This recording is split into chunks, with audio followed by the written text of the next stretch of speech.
Music is a definite on our show this week. We're celebrating the many cultures of Whistler right here at the Whistler Multicultural Festival. We'll throw on some downhill gear and head into the Whistler Mountain Bike Park for a little adventure. And if you're up for exploring, you'll want to see our preview of the 2014 Art Walk. Stick around, it's all local, and it's all on this episode of Go See the Sky.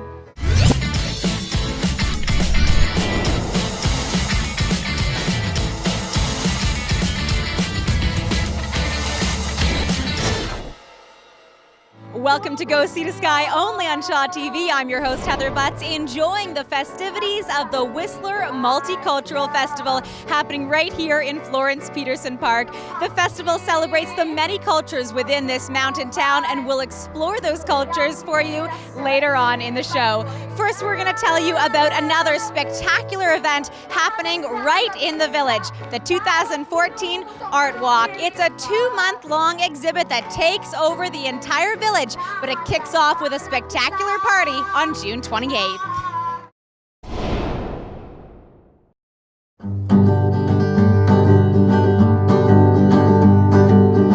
Bartender dear, will you pour me a beer? Listen to me ramble on, I'll tell you where it all went wrong. I definitely get in the zone. I'm usually not making eye contact with anyone.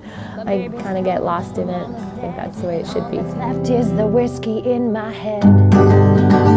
The sweet sounds of Sharon Wu are not often heard in public places. I'm really used to just playing in my living room in front of a couple of friends. Buy another round. But that's all about to change. This singer-songwriter will share her original works with hundreds as she serenades them along the Whistler Village stroll during opening night of Art Walk 2014. Hit the floor. It'll create a really nice ambiance for everyone in the village. Wherever it is along the village stroll, I know that there will be a lot of traffic, school's out, so there will be a lot of people just cruising through. And I envision myself just casually playing music, like at the side of the park on a bench somewhere, and yeah, that's exciting. I'll drink one down, buy another round. Art Walk is an expansive exhibit showcasing 48 talented artists from the Sea to Sky corridor. Each year, local businesses open their doors and make a little room on their walls, turning retail shops and restaurants into temporary galleries. It's a pretty cool concept anyway, I guess. You were there in a venue for 2 months. Last year I was in the beach, like a retail store. A lot of people going in there and checking out art, so that was pretty cool. And this year I'm in Mogul's, coffee shop in the village, so I think it's a pretty prime location that people check out my work. Baz Carolyn will have work on display in Art Walk for the second year. His bold and bright, cartoon-inspired work caught the eye of a few customers last year, who went home with a piece of art rather than new threads. Yes, their work is for sale, but for many artists, the exposure at a community event of this size is what it's all about. It's great for different businesses to be keen to let people show their work off, and definitely all the different kind of varieties of work as well that you'd see. And it's pretty interesting to kind of cruise around the shop and check out and discover different artists. With so many locations and artists, be sure to pick up an Art Walk passport, a guide to the 34 venues, so you'll be sure not to miss a single display. The self-guided village-wide exhibit runs until the end of August, with a kickoff party on June 28th. That is when you'll get to enjoy a few added artists, including Sharon Wu. Bartender dear, will you pour me a beer? Listen to me ramble on, I'll tell you where it all went wrong. Please pretend to care about my story in all its glory. My baby's gone, my mama's dead, and all that's left is the whiskey in my head. Is a spectacular event, and it runs all summer long, so you can explore it at your own convenience. But don't miss the kickoff party June 28th from 3 to 7 p.m. right in Whistler Village. Well, if you're looking for something else to do this summer and want to leave the Sea to Sky corridor, we've got you covered. We're heading to the island for this week's episode of Big Summer. And if you're a diver, you'll want to pay attention, because this week we're going underwater near Nanaimo.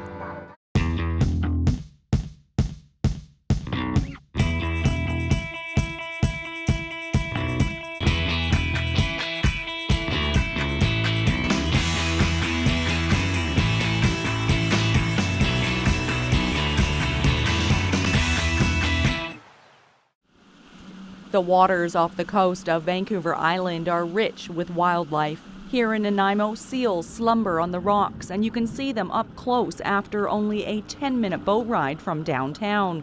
It's something almost anyone can experience and appreciate. But divers who know these waters will tell you the real attraction lies beneath the surface. These two are descending to the final resting place of the HMCS Cape Breton that was sunk here near Snake Island in 2001. One of its features, besides its sheer size at 441 feet in length, are the engine room skylights.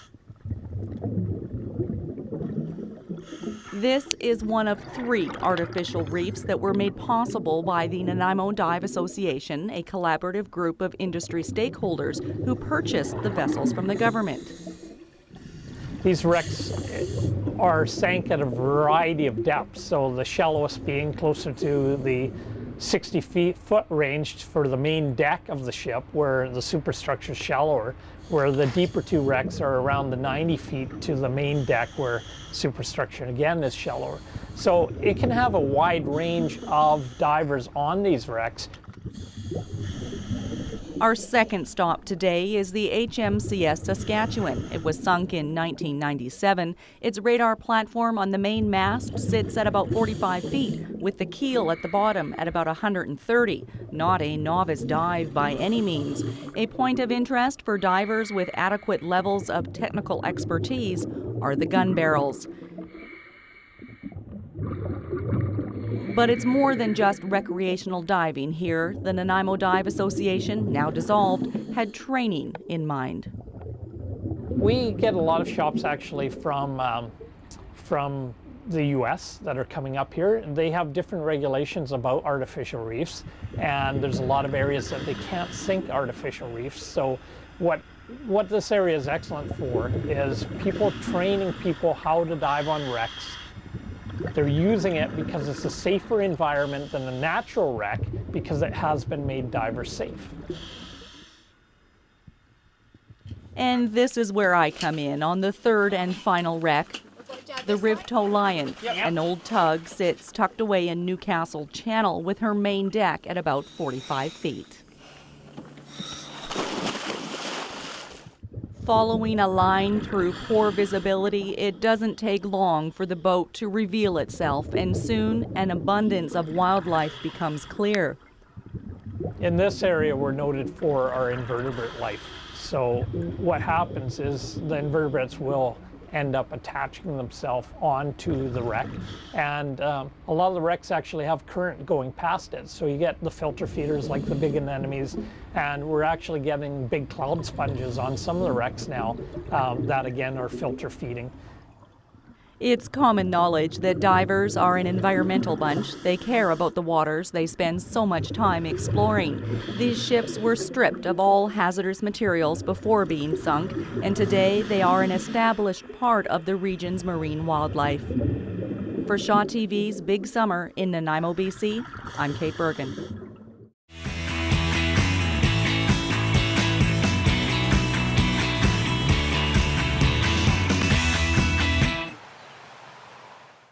Well, that is a spectacular sight, and so is this Whistler Multicultural Festival, which we'll have all the details on later in the show. Thank you so much for joining us on this episode. If you'd like to see one of our stories again, you can explore our YouTube channel. Our stories and full show are posted in HD.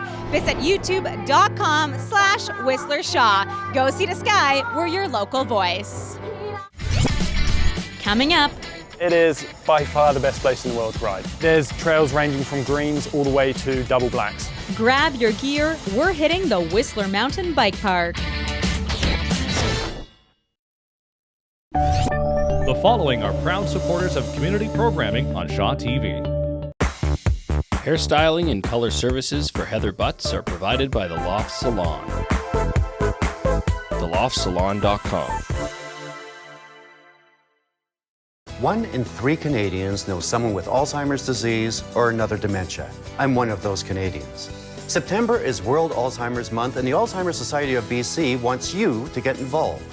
Use your creative ideas, your outstanding talents, and your sizzling passions. We make it easy to create a unique fundraising event or join in someone else's. Do anything for Alzheimer's and help support people with dementia, their caregivers, and research for a cure. Let's get started at anythingforalzheimers.ca today. It's time to party 'cause it's Canada Day. No need to work 'cause it's a holiday.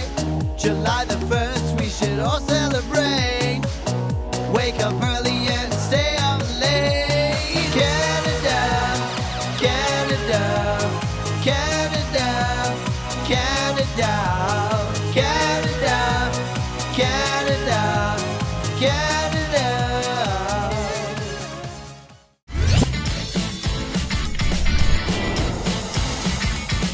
Welcome back to the show. You're watching Go See the Sky only on Shaw TV. I'm your host, Heather Butts, taking in the Whistler Multicultural Festival right here in Florence Peterson Park.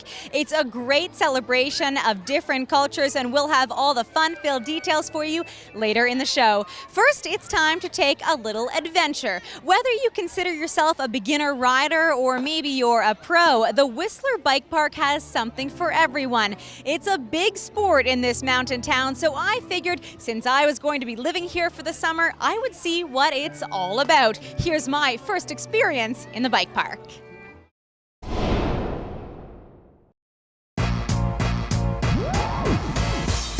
It is by far the best place in the world to ride. If you want to get vertical down, there's no other place in the world that can beat it. Considered the #1 lift access downhill bike park in the world, the Whistler Bike Park has the most terrain compared to any other facility in North America. There's trails ranging from greens all the way to double blacks. It appeals to really anyone, it's really cool. Intrigued by the experienced riders often seen racing to the bottom of the mountain, I wanted to see what this sport was all about. I donned the downhill gear, rented a sweet ride, and headed out into the unfamiliar, joining a group for my first bike park adventure. Hey, is this the beginners group? Oh yeah, how's it going? Good, I'm Heather. Seb, Hi. nice to meet you. Welcome to Women's Night. Thanks. Yes, girls only, with the exception of our instructor Seb. Women's nights run every Monday and Wednesday. The drop-in sessions is geared for ladies of all abilities and a guaranteed good time. A lot of women are intimidated by the bike park, and as a group, when you've got 4 or 5 women and they're collaborating together, it's really cool being able to see that kind of emotion, especially for the first-time bike riders. Are you excited? I'm so stoked. Are you excited? Yeah. Making our way up the mountain, Women's Night is the perfect combination of learning and socializing. So your very, very first time? I'm a newbie. Oh, exciting! As the excitement builds, so do the nerves. Arriving at mid-station, we steer clear of the trails for now. Our beginner group heads to the skills park, where we get to learn at our own pace. Hey guys, feeling? Excited! Sweet! So, what we're going to do, we'll go over the basics. As I briefly explained down the bottom, we're going to do neutral position, braking, and cornering. Those are the kind of like the key skills to mountain biking, and then from there we can expand. Seb gives us a demo on braking, complete with what not to do. Then it's our turn. Awesome! Give it a go. Nice big anti-clockwise circle. Encouraged by my fellow riders, the pressure-free environment makes learning easy and fun. With the women, they're super supportive of each other, and it's really cool as they always want to help each other out, and they want to work together on things, as opposed to just race straight down the trail. We take our time within the comfort of the small skills park. Learning proper technique, stance, and balance is critical. Looking good. Then cornering, a fundamental skill that will help get us down the green trails. But don't be fooled, with close to 5,000 feet of lift service descending bike trails, this park has more to offer than what we'll be riding. We have heaps of double black technicals, so if you're into the super steep, the super technical, the rocks, the roots, that kind of thing, we got all of that kind of stuff. And again, we've got the double black jump trails. How'd you guys find that? Awesome. Sweet! Our lesson in the skills park complete, it's time to leave the comfort zone and hit the trails to see what this mountain has to offer. Awesome, so this is it. This is easy does it. So this is where we're going to integrate everything that we've done in the skills park and push it onto the trails. You guys ready to ride? Yeah. Sweet, let's go. Heading down Easy Does It, my adrenaline was racing. A wide trail to start, it becomes more technical in spots with exhilarating banked corners. With confidence from our lesson and encouragement from my group, it was time to let her rip. they're super supportive of each other. It's not just me cheering on someone as they're trying something new, it's the whole rest of the group, which is a really, really cool aspect of the women's nights. A night out with the girls isn't complete without après. Women's nights finish with a round of celebratory drinks and giveaways at the GLC, where you can review your lesson and share a few laughs.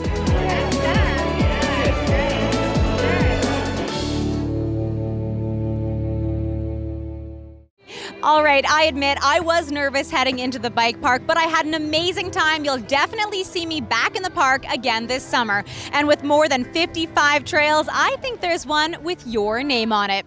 Well, it's time for this week's edition of Go Listen. We're featuring a band called Spring. They just released a new album and let Paul McClellan catch a special glimpse in a nice little backyard.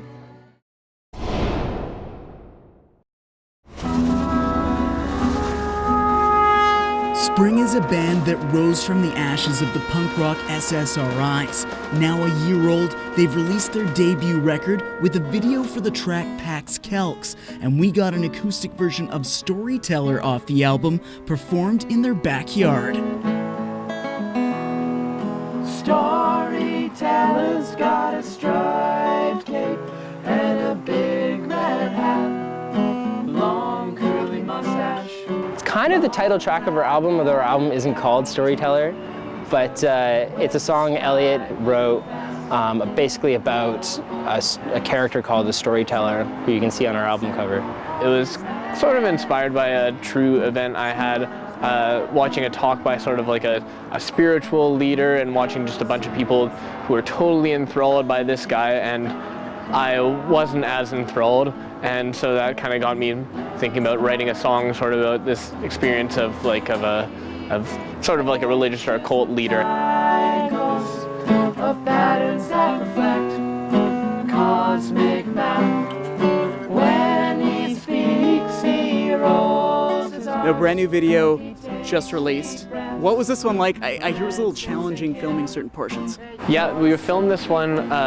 We filmed this one with the song going in double time and us singing it underwater. The concept for the video, which is made by a colleague of ours, John Muter, when he heard the song, he imagined androids having been just assembled and waking up in kind of a stasis chamber and realizing that they were now in the world.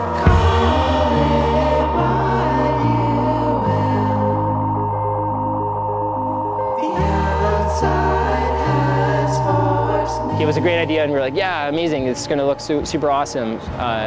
And he was like, yeah, all you have to do is go underwater and be like face up, and we're like, yeah, perfect, like totally, no problem.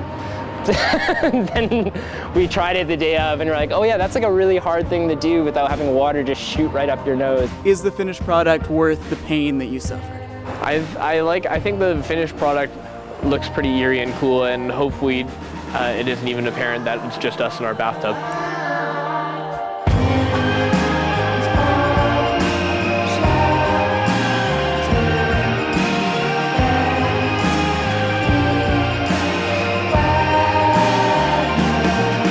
Debut record for Spring Celebrations.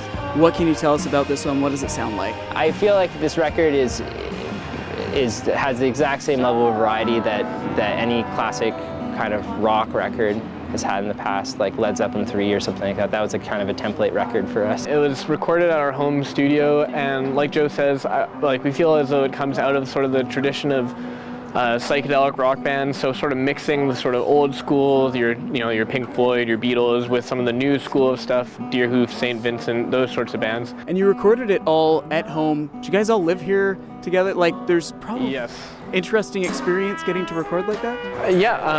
I mean, Joe and I have been self-recording bands together for about 8 years now, so it was really fun just having the flexibility to be able to take the long hours, because if you go into the studio, you sort of have to do things a bit more by the book, but this gave us the freedom and time to experiment with whatever crazy instruments or sounds or ideas that we had. So it was a lot of fun, and living in the house was pretty fun too. We've got a big house full of musicians. The guys are already looking at a second release in the next 12 months, and they'll be touring in the meantime. Visit 5pring.com for full details. In East Van, I'm Paul McClellan for Shaw TV. The band also teaches music through the Mount Pleasant Music Teachers Co-op, so you could have them help you brush up on your skills. Well, thank you so much for joining us on this episode of Go Sea to Sky. We'd love to hear from you. Get in touch with us online at facebook.com/Go Sea to Sky. Later in the show, it's just so good that the community comes together and we all, appreciate different cultures. Art, food, and music. We celebrate the different cultures of Whistler.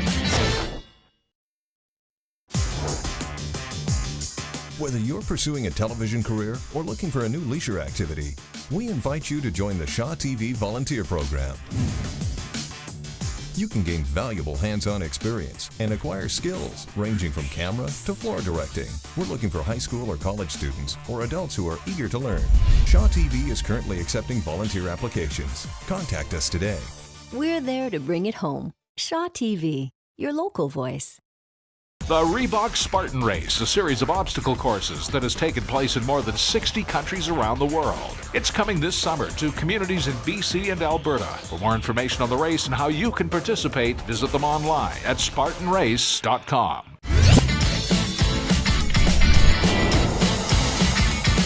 Welcome back to Go Sea to Sky on Shaw TV. I'm your host, Heather Butts, taking in some Tai Chi at the Whistler Multicultural Festival. We'll have all the event details for you later on in the show. First, it's time to talk about another popular event in the Sea to Sky corridor, farmers markets. Yes, they are open for business.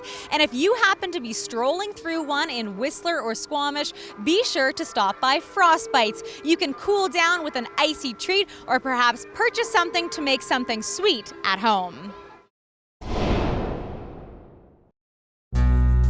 We are talking creative cocktails with Peggy Spear of Frostbites. And Peggy, at the farmers markets, you are the snow cone lady. I am the snow cone lady. But your products can be used in a lot of other things as well. Yeah, actually, we, over the snow cones, we use our cordials. So the cordials are meant to be used to make Italian sodas or to make cocktails. And so I thought today we could make a fun cocktail. That's great. What are we making? We're gonna make a couple things. First, I'm gonna tell you how to make grenadine at home. Okay. So we make our own grenadine in limited amounts, and you can buy it only at the farmer's market. We don't sell it in the stores. But if you were to make it at home, and I really encourage everybody to do that, is go ahead and buy something like Bremner's organic pomegranate juice. You don't mess around with trying to squeeze your own pomegranates.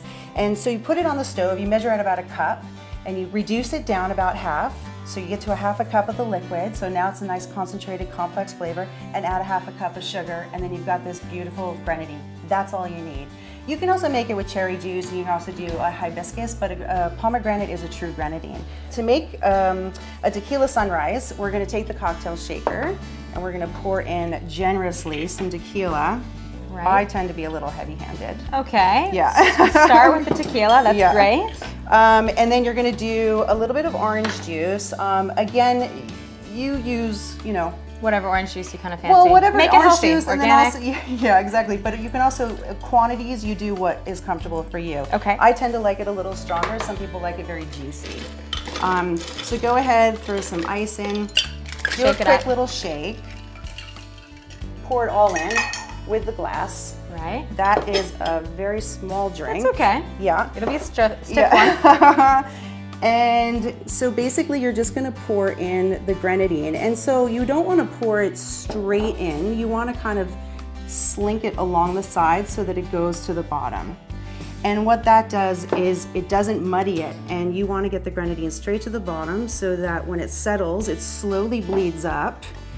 And then what you end up having is a tequila sunrise. Look at this, a fancy trick for those people who want to be a bartender and make it look fancy. And then you put in your little garnish and you're good to go for a quick cocktail. But if you don't want to do the alcohol, and I've got kids at home, they want some Frostbites. Yeah, what are we making? Super easy. So you're just gonna literally take some grenadine in the bottom. Pour it in, easy as that. So easy.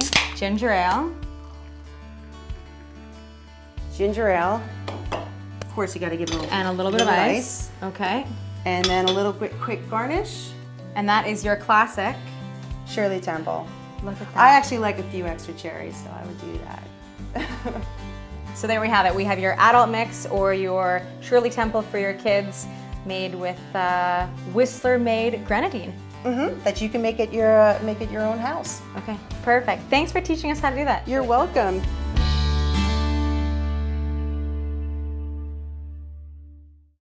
Well, Peggy certainly knows how to stir up a tasty cocktail. Be sure to visit her at one of your local farmers markets this summer.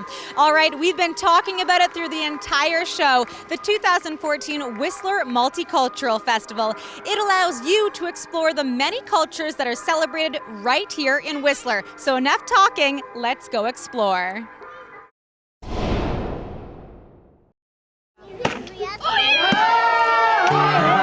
Traditional games, music, crafts, and food. 4 fun ways to experience the many cultures of Whistler.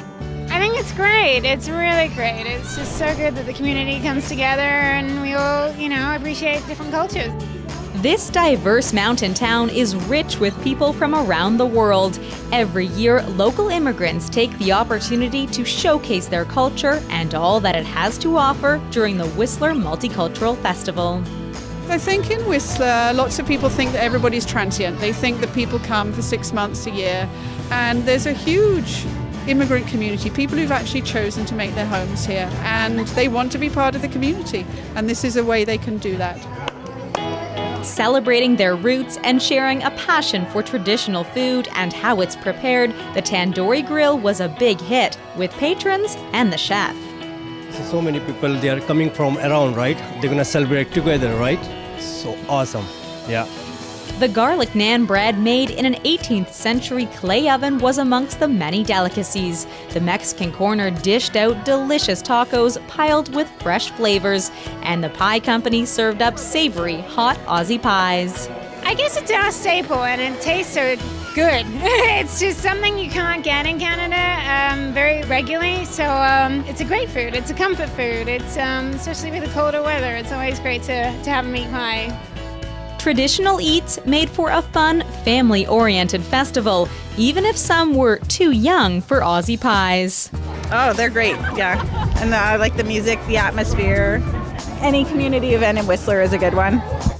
Florence Peterson Park was bustling with action, but food wasn't the only flair. Cultural crafts of several different varieties allowed people of all ages to try their hand at something new. They are taking from the culture because they are different culture. It's mixing. This is a nice thing. They are mixing. From keeping cultural heritage alive for young immigrants to teaching locals about faraway traditions, the festival was fun for all, bringing a diverse community together with one big celebration.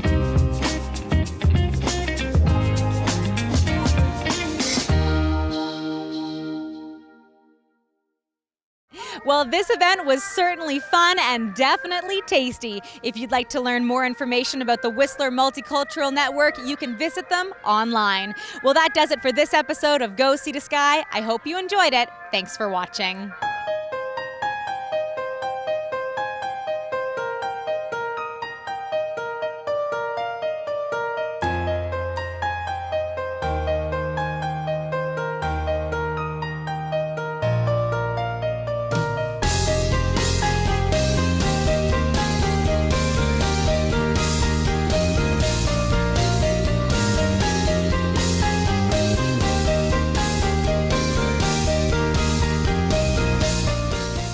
The Canadian Radio, Television and Telecommunications Commission, the CRTC, is the public authority that regulates and supervises the broadcasting system in Canada.